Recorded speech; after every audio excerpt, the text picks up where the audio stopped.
का मौजू है, सुना है उसका मनी लॉन्ड्रिंग का धंधा है। ख़वातीनो हज़रात, सबसे पहले तो मैं सलाम पेश करना चाहूँगा GCU डिबेटिंग सोसाइटी को, क्योंकि इन्होंने पाकिस्तान डिबेटिंग सर्किट को हमेशा बेहतरीन स्पीकर्स दिए हैं। ऐसे स्पीकर्स जो अपनी आवाज़ से बुखारी ऑडिटोरियम पर सहर तारी करते रहे। आज भी आपके सामने ऐसे ही दो बेहतरीन स्पीकर्स मौजूद हैं। एक इस दीवार पे लगा हुआ है, दूसरा उस दीवार पे लगा हुआ है।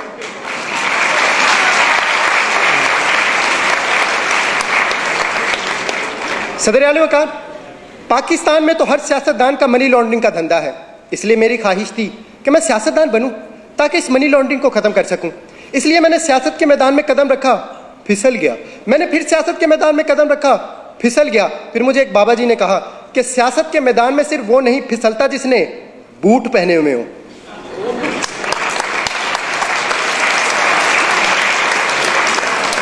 मैंने कहा बाबा जी मेरे पास तो बूट नहीं है, मैं क्या करूं? कहने लगे आपने घबराना नहीं है, तुम बूट पॉलिश कर लिया करो।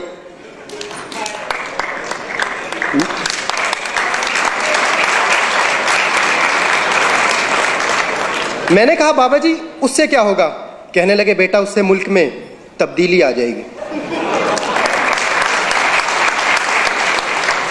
मैंने कहा बाबा जी क्या मतलब, वजाहत करें। कहने लगे बेटा वजाहत मैं कर दूंगा मगर तुम डिस्क्वालीफाई हो जाओगे, और हो सकता है डिस्क्वालीफाई होने के बाद लापता भी हो जाओ, क्योंकि वो नंबर 1 है। सदर आला वकार कुछ ऐसा ही हुआ। कुछ दिनों बाद मैं लापता हो गया और उन्होंने मुझ पर मनी लॉन्ड्रिंग का इल्जाम लगाकर जेल भेज दिया। जेल में मेरी मुलाकात एक निहायत शरीफ इंसान से हुई।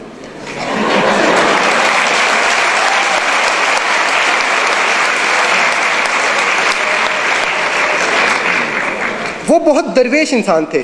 खाना खाते वक्त एक निवाला खाते, एक दीवार को लगाते, फिर एक निवाला खाते, एक दीवार को लगाते। मैंने उनसे पूछा ये आप क्या कर रहे हैं? कहने लगे खाता हूं लगाता भी तो हूं।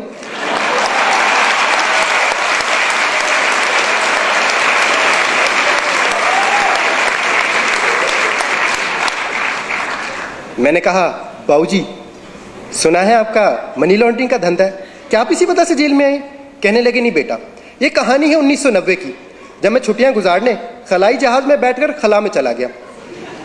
वहां पर मुझे एक खूबसूरत एलियन लड़की नजर आई। मुझे उससे मोहब्बत हो गई। उसकी खास बात यह थी कि वो हील की बजाय बूट पहना करती, और मैं पॉलिश किया करता। उसके पास गैबी ताकतें थी, वो बंदे गायब कर देती थी। वो बंदे ऐसे गायब करती थी जैसे GCU वालों ने कफील राना को गायब किया।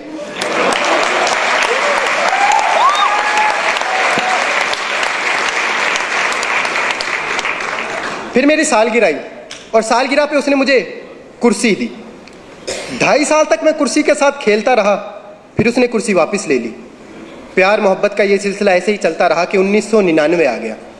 इस मरतबा उसकी सालगिरह आई और तोहफे में मैंने उसे बिल्ला दिया जो डरता वरता किसी से नहीं था। फिर मैंने उसे कहा चलो आओ कोई धंधा शुरू करते हैं। कहने लगी पहले मेरे एक सवाल का जवाब दो, अगर एक लड़की गाड़ी में बैठी हो तो उसे क्या कहेंगे? मैंने कहा गर्ल कार। कहने लगी नहीं कार गर्ल। मैं कहा नहीं गर्ल कार। फिर इसी कारगिल के इशू पे हमारी लड़ाई होगी।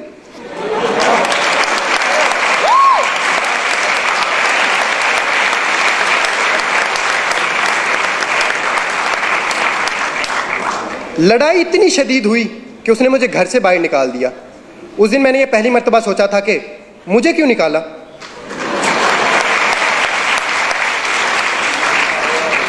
फिर वो 5 साल तक शुजात के साथ साइकिल चलाती रही।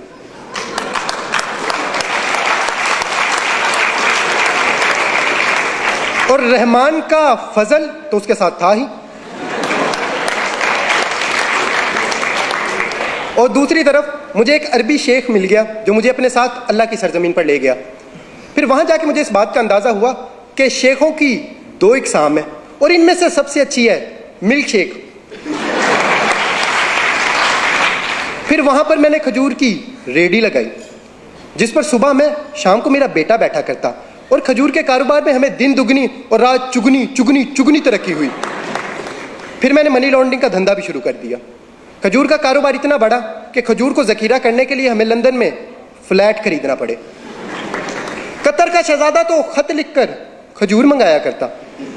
माइक्रोसॉफ्ट ने भी हमसे कई मुआहदे किए कैलिबरी में। फिर मैं सारा धंधा छोड़कर घर वापस आ गया, क्योंकि अब वो रहीम और मेरी तरह शरीफ हो चुकी थी। फिर मैं उसे मिलने गया और मैंने उसे कहा, थैंक यू रहीम शरीफ।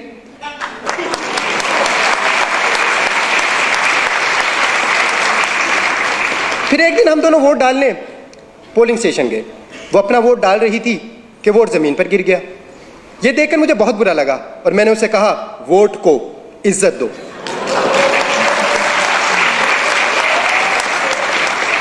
इस बात पर उसे गुस्सा आ गया और उसने मुझे कमर तोड़ जवाब दिया। मैंने उसे कहा, फिर उसने मुझ पर मनी लॉन्ड्रिंग का इल्जाम लगा दिया और उसे मेरी मोहब्बत को ठुकरा कर किसी और के पास चली गई। मैंने कहा, बाबूजी आप उससे इतनी मोहब्बत करते थे, उसके लिए मनी लॉन्ड्रिंग छोड़ देते।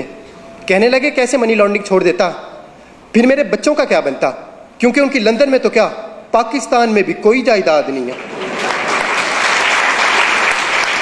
और अगर मैं मनी लॉन्ड्रिंग छोड़ देता तो रोटी कहां से खाता। मैंने कहा, देखें रोटी का वादा अल्लाह ने किया है और सालन आप लंगर खाने से ले लेते। फिर कहने लगे, मुझे छोड़ने की एक वजह यह भी थी कि मैं मोटा था और अब वो हैंडसम के पास गई थी। फिर मैं हैंडसम से मिलने बनी गाला मैरिज ब्यूरो गया, क्योंकि उनका शादियों का धंधा था।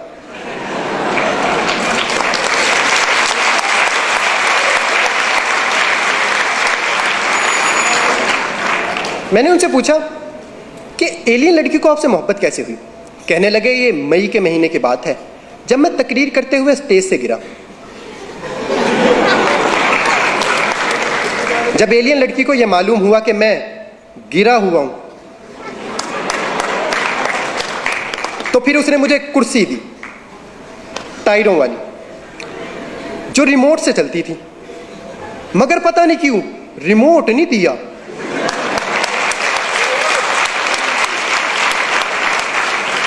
फिर वो 1 साल तक कुर्सी चलाती रही कि रिमोट की बैटरी खत्म हो गई। उसने चार्ज करना चाहा, प्लग दूर था, इसलिए फिर मैंने उसे एक्सटेंशन दी।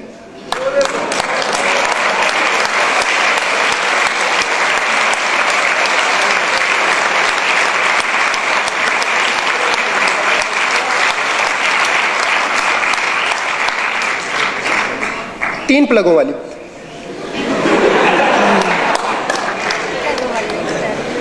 क्योंकि उसकी उम्मीद नाज का हमसे ये मान था कि आप सर्विस बढ़ा दीजिए। सर्विस बढ़ा दी गई। सदर आली वकार, अब तो ये आने वाला वक्त ही बताएगा कि एलियन लड़की रिमोट वाली कुर्सी चलाती है या फिर डीजल वाली।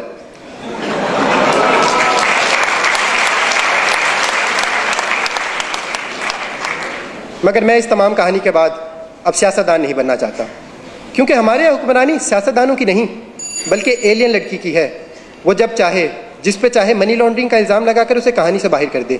और अगर हमें ये मनी लॉन्ड्रिंग ख़त्म करना है तो हमें अपना जमहूरी निज़ाम बेहतर बनाना होगा, क्योंकि इस निज़ाम से हमें अक्सर बेवकूफ़ सदर मिलता है। अगर आपको मेरी बात पर यकीन नहीं तो मिसाल आपके सामने है।